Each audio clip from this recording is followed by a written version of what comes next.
1922 was a very important year for archaeology.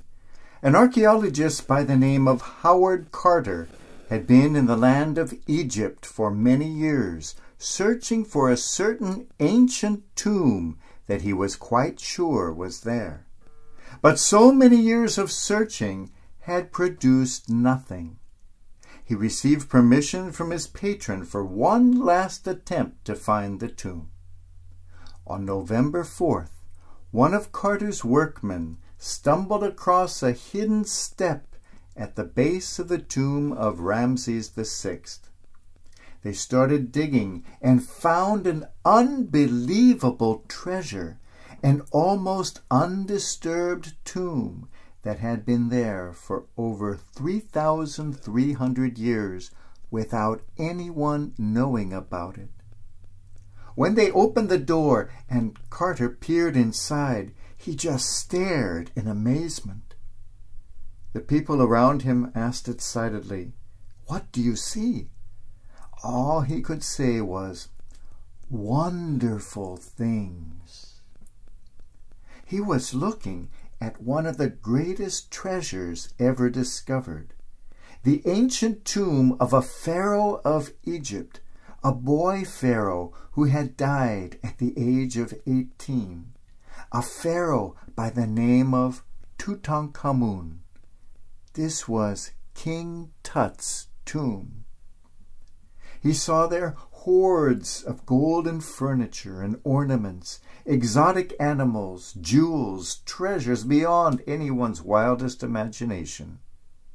The discovery of King Tut's tomb created a worldwide sensation, and even architecture and clothing fashions became flavored with ancient Egyptian designs.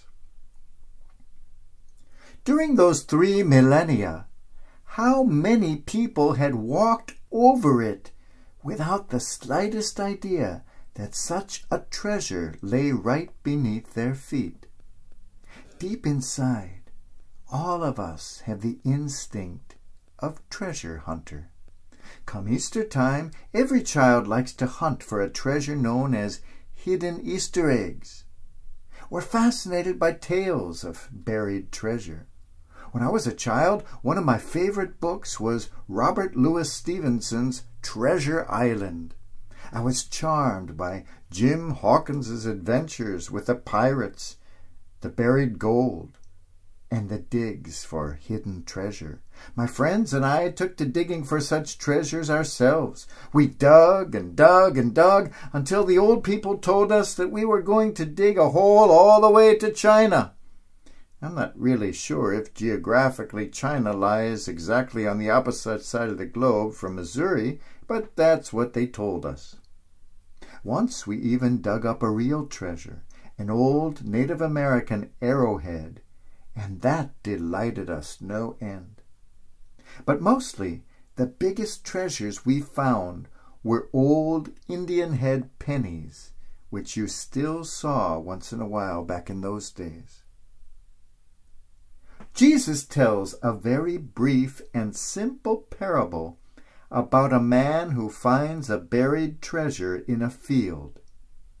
I've often stopped to consider how many people must have walked across that same field before, completely unaware that beneath their feet was buried a tremendous treasure. The Hasidic Jews tell an old tale about a man named Isaac who lived in Krakow, Poland. Isaac was in debt and could no longer support his family. One night he dreamt he was under a bridge, which he recognized as the one next to the king's palace in the city of Prague. As he stood under that bridge, a voice came to him and said, "Dig here and you will find the treasure that will save you from all your problems." Isaac woke up, thinking it was just a foolish dream. But the dream came back to him night after night, until one day Isaac said, "I must pack up my bags and travel to the distant city of Prague. I must go to that bridge, and I must dig to find this treasure." So he made the long journey. Tired and hungry, he arrived at the bridge he had seen in his dream, next to the king's palace. The bridge was guarded by soldiers, who asked him what his business was there. He told the soldiers of the dream, told them he had come here to dig under the bridge and find the treasure that would save him.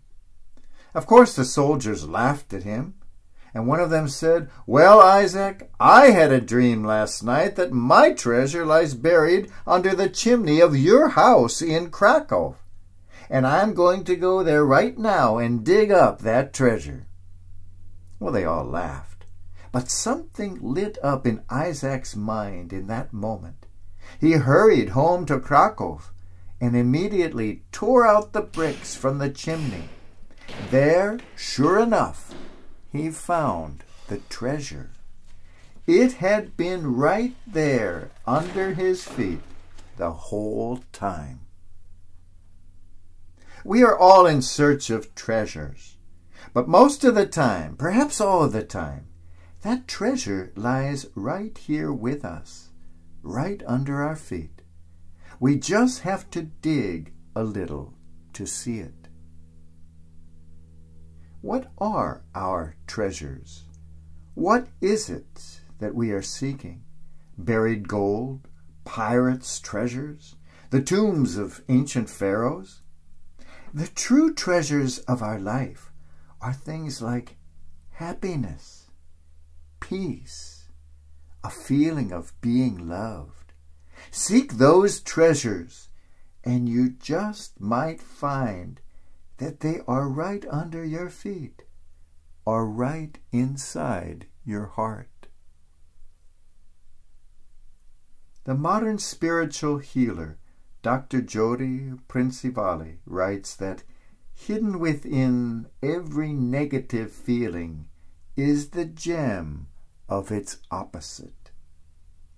And that's true. Hidden right within the pain we experience is the buried gem of happiness. Hidden right inside the grief we feel is the buried gem of peace of heart. Hidden within the mystery of death is the mystery of eternal life. How often do we walk across the field like the man in the story, not realizing that the treasure is right there? Where is your treasure? Look at the person next to you. There's a treasure there, even if it is buried deep inside. That person may be someone you don't even like, someone who perhaps irritates you.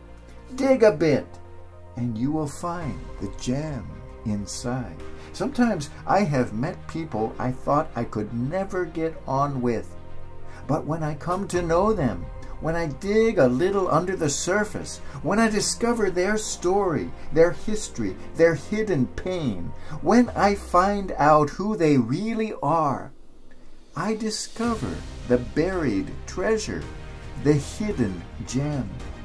And those people sometimes become the most important people in my life.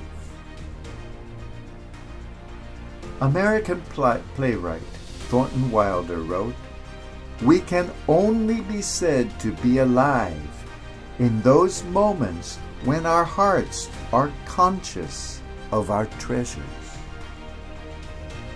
Let us dig a little bit, and perhaps right under our feet, perhaps right in our own heart, we will find the buried treasure we seek.